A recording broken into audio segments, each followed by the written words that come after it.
Hurry, this offer ends soon. Not available in all areas. Installation provided by Sears authorized licensed contractors. License information available upon request. Get your roofing job done right. Call Sears Roofing now. You can save $500. Call now 1-888-749-4455. Sears.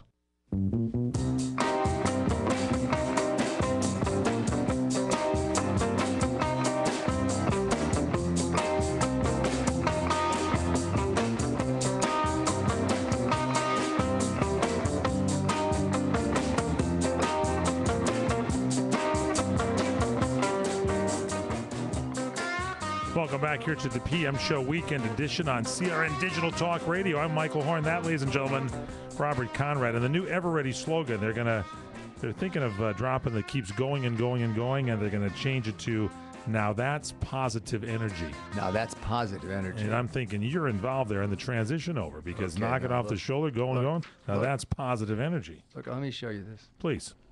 Ladies and gentlemen, Robert Conrad holding up the picture of himself with the battery on his shoulder, daring the nation to knock that battery off his shoulder. Now, 6 times during the Super Bowl, they ran that commercial, which I thought was unbelievable. And you got it because you said you're on the Battle of the Network Stars. You're going to share that with us? No, I'm doing the Battle of the Network Stars. Yeah. And I get into a confrontation with Telly Savalas. Yes. And the guy that beat me in the race. Right.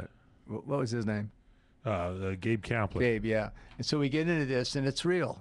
It's legitimate. And Bill Livingston, executive at Eveready, saw it, and he said in his meeting, that's the guy we want, because they'll believe him. That's the guy we want for this commercial. Knock this battery off my shoulder. And they got a hold of my agent. He said, you don't want that, that image. I mean, you're asking people to knock a battery off your shoulder. You know how many guys are going to want to do that? I said, I don't care as long as they buy the battery. Bump. And they did buy the battery, and it went on for 3 or 5 years. And the last 2 years, I canceled out because the image was getting a little strained. So anyway, I love the company, and that's how there was interest. And my dad saw it, and he very rarely commented on anything I did, but he saw that, and he went, you're crazy. Johnny Carson saw it, too. Yeah, well, that's a whole other story. Johnny Carson. He used to imitate Johnny's show. Johnny Carson wasn't in love with me, but that's life. All right, let's go to Bill, who's been waiting forever. Bill and then Tustin. We got Bill, and then we've got Chrissy, and we got Donna. You're on, Bill. We'll get to you, Donna, because when we don't, you pout. And then we'll get to Chris in L.A. All right, Bill, what's up? Hi, Bob. I got a Wild Wild West question. Sure. You mentioned that you were up against several actors for the role as James West, and one of the reasons you were picked because you could do your own stunts. And that's somewhat similar, by the way, to another show I've been watching, old show on DVD, Zorro. No, wait a minute. If I said that, I misspoke. Oh, I thought you did. No, I didn't. No, my doing stunts had nothing to do with me being selected. I was going to say, because I'm watching another series on DVD, Zorro, and Guy Williams mentioned that one of the reasons he got the part was he could fence. And I was wondering, could you name some of the other actors that were up against you for the role of James West? No, there were 18 of them. And the only one that I was 17 with me, so there were 17.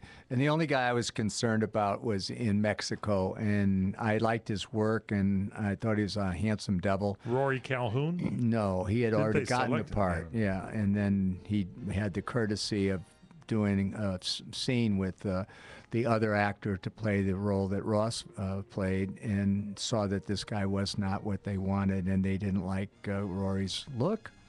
And so Rory, being a nice man, lost the role. But it was John Derek.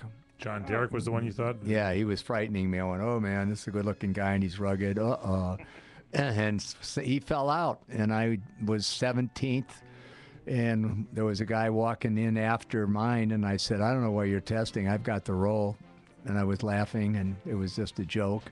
Went into my dressing room, and the woman called who was in charge of casting and said, Mr. Conrad, go to wardrobe. You got the role.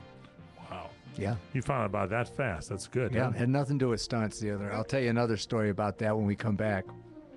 What was the test? Will you tell us someday what you had to do or what the test was? That was the irony. I thought there was the test. And they had it in New York so the executives could see it, and I didn't know it was being broadcast live. Yeah.